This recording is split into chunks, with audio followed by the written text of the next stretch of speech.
Want to streamline your workflow with Linux? Don't make these 3 costly mistakes that I did. Hey, it's Jacob. Welcome to this new video, and today I want to talk about 3 costly mistakes about using Linux for your workflow. So it's going to be about Linux workflow.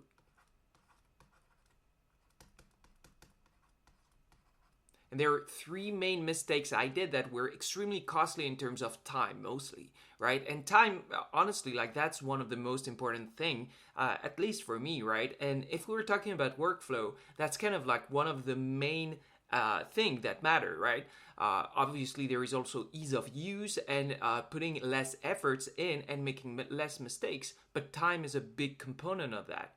So the first mistake here is number one is not having a backup when you're using Linux. So let me explain. So backup. And by backup, I just mean like a different computer. So basically, you buy one computer, a different one, just for Linux. This is going to be your Linux computer. Why? Because there are things that if you're gonna get started, or if you're not 100% like comfortable with Linux yet, if you haven't been using it for years, and that's probably the case. Otherwise, I mean, you don't need to look at this video if you've been using it for years. If you are getting started, you need a different laptop so that then you can, if there is something that is a problem, you can switch to your older laptop, the one that you've been using for a long time. A very example of that is Excel files, right? If you're using Excel like extensively, it's probably good to do that on a different laptop that doesn't use Linux. Because just like, I mean, there are ways to get away with that on Linux, but they are more advanced, and quite frankly, they're not necessarily worth it. And if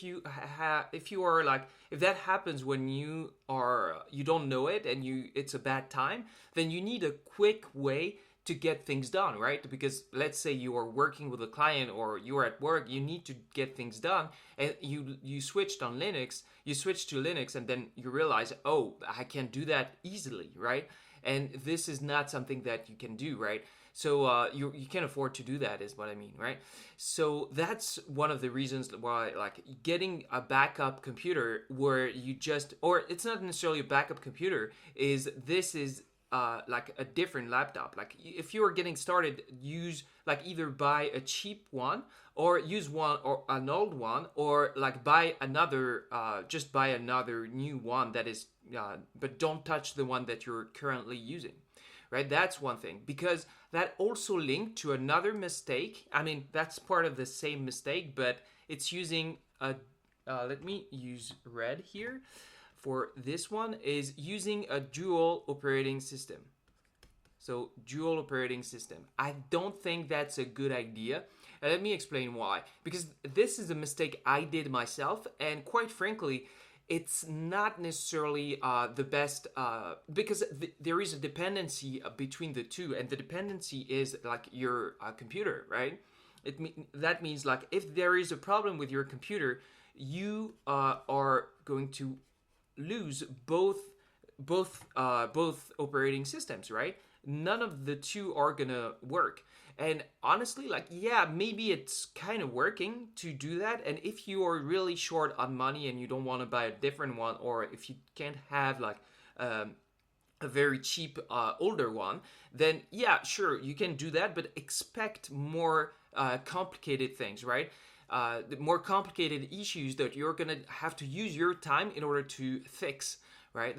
And I'm not saying again that it's impossible to make this work. I'm just saying that if your thing is about like making your workflow a lot easier, a lot more streamlined, a lot more robust, then this is not necessarily what you are like. This is a little bit counterproductive, right? Because you switch to Linux specifically to save time, make your workflow easier, and here it turns out like this makes things harder, right? Then no wonder like most people are like, oh, Linux is not good, let's give up on that and let's go back to like what I was using.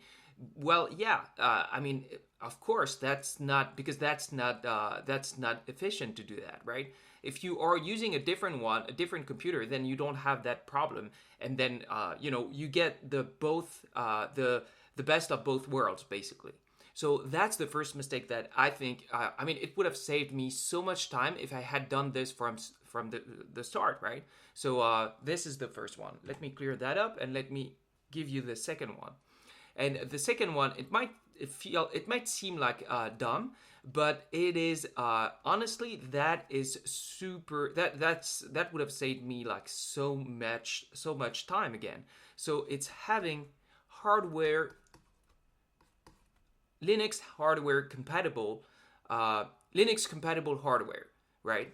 So your hardware needs to be compatible with Linux. And if you're like me, let me just emphasize this one. If you're like me, you're probably thinking, well, what are you talking about? Like, I don't want to have to spend my time looking for hardware that need to be compatible with Linux. I just want to use what I have right now, and then that's good, and whatever. Like, I don't want to have to, think about it too much. And it's like, this is what I thought first. Like, I'm just going to use whatever, and then that's what I have, I can't afford to just waste my time learning about, like, the hardware compatible things and whatever. The thing is, these things are like basically Linux is better in a lot of different ways, right? But there are trade-offs, and that is part of the trade-offs that you need to understand if you're going to switch to Linux, because the trade-offs are not the same as on the other operating systems. And so this is one of the things that you really need to consider if you're going to switch, and if you want to make the transition as smooth as possible, because you can make it work with hardware that hasn't been like tested heavily with Linux. That's 100% possible, but the thing is, it's going to make your work a lot more difficult. And again, if the point is to make your workflow easier, then that defeats the purpose, So here's what to look for. It doesn't need to take time, by the way. It's super simple. It's just a little bit of time to put to use ahead of time, so that you're going to prevent like 99% of the issues that you're going to encounter otherwise. So for example, here, your laptop, right, or a computer. This is like, look for it. Like, just do a quick research and make sure to find the ones that are compatible, that have been tested with Linux, right? And ideally, use a laptop that is like a Linux, where Linux is installed like right off the bat. Like, when you buy it, there is Linux on it. Like, that exists. For that, what I use is Dell. Like, Dell are doing a good job at it. I think there are HP ones as well that you can find. They're like, I mean, look for what you like, what you feel like is good. But like, Dell is fine for this, right? But if you're gonna buy like a brand new laptop, but if you're gonna I have a laptop that is used, a secondhand one that I bought like on basic, just not on the official website, but I made sure that I looked up on the different forums that it was compatible. And it's super easy, right, to find those forums and to find, like, they're basically listed. They list all of the compatibility issues that there is for each laptop. So it's super simple to find. And if I had done that from the start, then I wouldn't have had like all of those like driver issues, like compatibility issues with the internet, like Wi-Fi, and all of those things are. I mean, if you like troubleshooting those things, then that's good. You're gonna learn about it. But I don't care about that. Like, that's not the point of what I'm trying to do. I'm trying to make my workflow as streamlined as possible so that I can work as fast as possible, right? So that's what I'm using. Now, also, like any type of hardware, that it's not just like your laptop. For example, even like hard drives.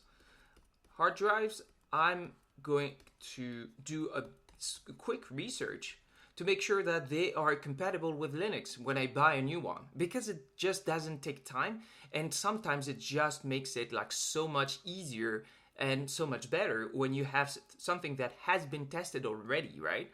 So this is something like, just put a little bit of time aside to make sure that anything, and those are just two examples, right? Uh, the laptop and the hard drives are two examples, but like anything that is related to Linux, make sure like to do a quick research to make sure that it's completely fully compatible with it, because it just makes everything so much easier. Now let's move on to the third the third mistake. The third mistake is basically not looking for like Linux tools. So let me write this down and highlight it and explain to you what it is about. So Linux tools, when I'm saying that, I'm talking about tools that are popular with that operating system. And specifically like what you are using, because Linux is there are different types of Linux. I use Ubuntu, so I'm gonna look for tools that are like extremely reliable with Ubuntu. I'm not gonna use like things that I have been using in the past on a different operating system and try to make it work on Linux. This is not how to make things streamlined. Like, understand that there is a cost to doing that, and the cost is going to be reliability down the line. So maybe it's not gonna, maybe you're gonna make it work right on the spot, but maybe down the line it's gonna come back to bite you in the ass later, right? So you need to really look for like the most popular and reliable tools for Linux, because when you do that, when you look for reliability, then you get like very, very reliable tools. Reliability. This is the number one thing that you need to see, because Linux is one of the most reliable thing that exists, right? Like that's the reason why like 99% of the servers that most people are using are Linux, right? Because it just works, and it works reliably, and it's never gonna crash. There is never gonna be an issue, right? Compared to the other operating systems. So that's one of the things to be careful about. So how do you actually implement that, right? How do you look for the most reliable tools, the most popular tools to make sure that everything is working? Well, you can do like a quick research on the internet, like just old school research, right? And that's fine. That works really well, and that doesn't take that much time. But what I've been experimenting with and what I'm using now is just like LLMs, right? Like choose your best large language model, like ChatGPT or whatever the thing might be. Maybe it's going to be Grok or whatever you like the most, and ask it. Even like I would recommend like paying for one that is powerful, because this is an investment, right? Like you're going to use your tools most likely for like maybe 10 years, So it's worth the investment to have like a powerful large language model here that is going to give you like the most used popular tool, the most reliable tool that exists on Linux or on Ubuntu if that's what you're using. So look for reliability here. It's gonna give you like, because that's one of the things where large language models are really, really good at, right? Reliability and popularity are basically what large language models have been trained on, right? They have been trained on mainstream type of things. If you're gonna look for like a very specific tools that nobody is using, then I wouldn't necessarily recommend using like a large language model to do that, right? Because what they are good at is using like the huge amount of data and what has been used in the past, and they have been trained on that, what is basically mainstream and popular, and that has been and they just do a really, really good summary of what has been really reliable and really popular in the past, but not necessarily the very, very last tool. So that's why large language models are a good way now to get this working. So yeah, that's pretty much it. Those are the three mistakes that I would have liked to avoid. And if you like this video, then you can click on the link in the description. If I want to share something with you, I'll send you an email. And then thank you for watching, and see you in the next one.